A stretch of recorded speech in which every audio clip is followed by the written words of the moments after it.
Et attention, ça tourne. Est-ce que tu apprécies de te retrouver avec un fond de décor extrêmement mal organisé et pas du tout terminé car la pièce est en travaux? Oui? Ah bah oui, parce que attends, youtubeuse, ouais, mais on n'a pas les moyens financiers à Useful Box, hein, donc on fait avec ce qu'on a. Et j'espère que de toute façon, t'es ici plutôt pour le contenu de la vidéo que pour le contenant.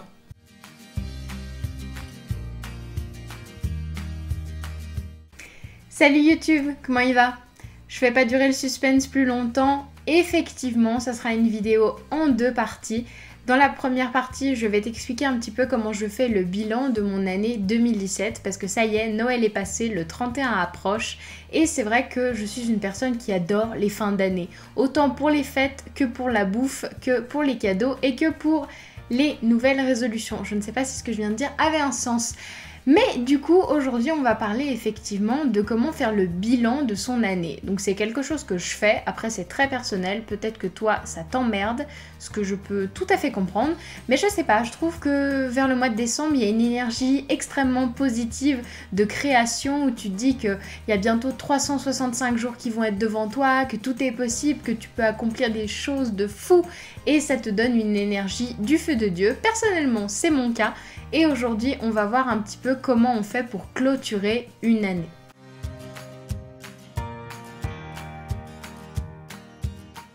La première question, c'est évidemment comment était 2017? Est-ce que c'était une bonne année? Est-ce que c'était une mauvaise année? Une année en demi-molle? J'en sais rien, tu vois avec toi-même, c'est pas moi qui peux répondre à la question. Mais je trouve ça important de jauger un petit peu son année comme ça, parce que quand tu y penses, 365 jours, c'est énorme. Tu peux faire un maximum de choses en ce temps-là, et c'est vrai que quand tu regardes la personne que tu étais décembre 2016 et la personne que tu es maintenant décembre 2017, il y a forcément des choses qui ont changé, et peut-être que toi-même, tu as eu des grandes évolutions, des grands changements, et c'est vrai qu'il faut un petit peu voir, prendre la température, comme disent les jeunes, de cette année un petit peu pour pouvoir en faire correctement le bilan. Après, je me permets d'ajouter que c'est vrai que 365 jours à l'échelle d'une vie, c'est peut-être rien. Un an, ça nous paraît court, mais au final, non seulement c'est hyper long, mais en plus, il faut jamais oublier que ces 365 jours, ils ne nous sont pas dus. C'est-à-dire qu'il n'y a rien qui peut affirmer avec solennité que demain tu vas te réveiller et que tu vas pouvoir construire les 365 jours. C'est un peu glauque ce que je suis en train de te dire, mais c'est vrai que mesure bien que 365 jours, c'est vraiment 365 chances. C'est 365 matins où tu vas te réveiller, t'as tes deux bras, tes deux jambes, t'es en santé, t'as un toit au-dessus de ta tête, et c'est vraiment un temps qu'il faut pas laisser filer parce que le temps passe tellement vite au final. Oui, c'était la minute émotion, oui. J'ai pas le droit de faire ça? Bah si, je suis sur ma chaîne. Et ben voilà. Ah!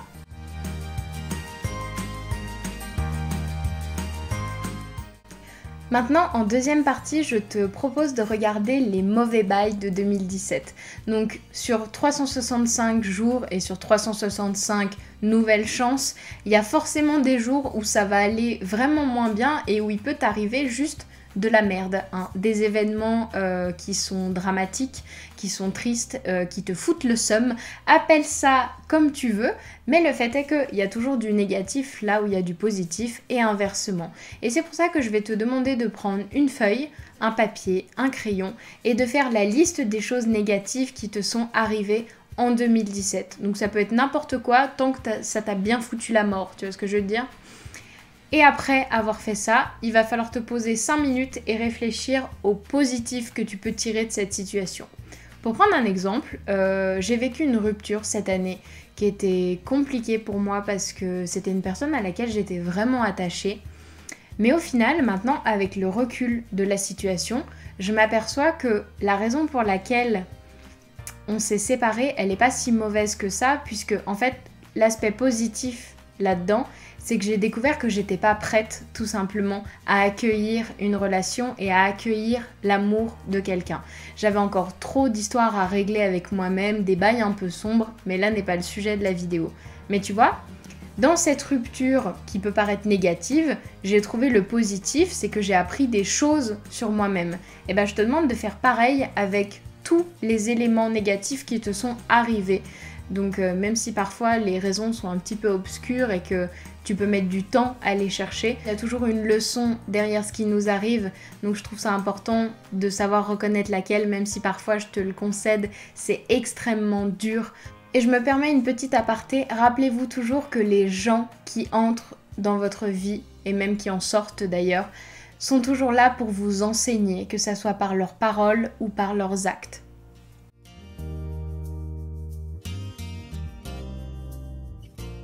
La troisième étape est tout simplement la gratitude de 2017. Donc évidemment, là aussi, tu peux lister plusieurs choses, mais de quoi es-tu reconnaissant ou reconnaissante en 2017 ?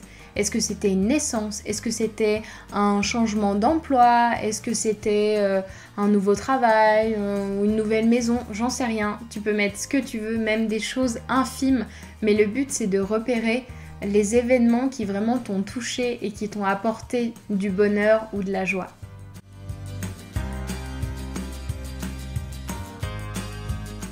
Le quatrième point est tout simplement les réussites personnelles de 2017. Donc là encore, on prend un petit papier, on fait une liste. Oui, je sais, on fait beaucoup de listes, ça peut être chiant, mais croyez-moi, les listes au final, c'est quand même la clé de l'organisation. Donc on fait une petite liste des moments phares qui nous ont fait nous sentir genre putain, je viens d'achever un truc et ça valait vraiment le coup. Donc ça peut être n'importe quoi, obtention du permis de conduire, nouvel appartement, nouveau job, nouveau copain, vaincre une de ses peurs, j'en sais rien. Mais un truc que vous avez accompli et dont vous êtes hyper fier. Si l'année dernière tu avais déjà fait une liste de résolutions que tu avais pris, tu peux aller la consulter pour voir quel point tu as réussi ou non. Mais attention, il ne faut surtout pas que ça te démoralise si par exemple sur 12 résolutions, t'en as tenu qu'une ou t'en as tenu aucune. Tu vas avoir un sum maximal et ça ne servira foutrement à rien. Donc fais plutôt en sorte de l'oublier si ça t'apporte des émotions négatives parce que c'est absolument pas le but de l'exercice.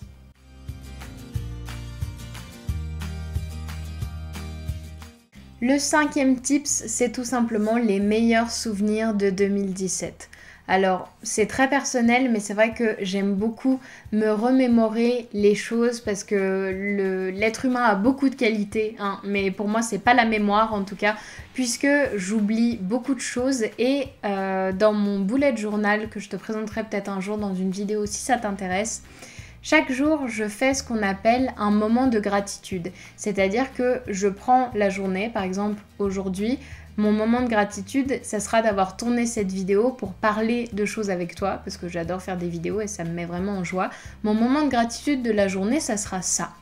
Et au final, quand tu fais ça tous les jours, tous les mois, pendant un an, tu te retrouves avec 365 jours de gratitude. Et des fois, ça peut être des trucs mais ridicules. Avoir caressé un chat, avoir vu une petite mamie traverser avec sa petite fille en rigolant. Des fois, c'est des trucs vraiment bateaux. Mais c'est des choses qui me font chaud au cœur et qui me rendent heureuse. Et c'est vrai que feuilleter mon bullet journal pour relire tout ça, ben, ça me met dans une énergie vraiment positive et ça me fait me souvenir de petites choses que j'avais oubliées. Et avec les photos, c'est pareil.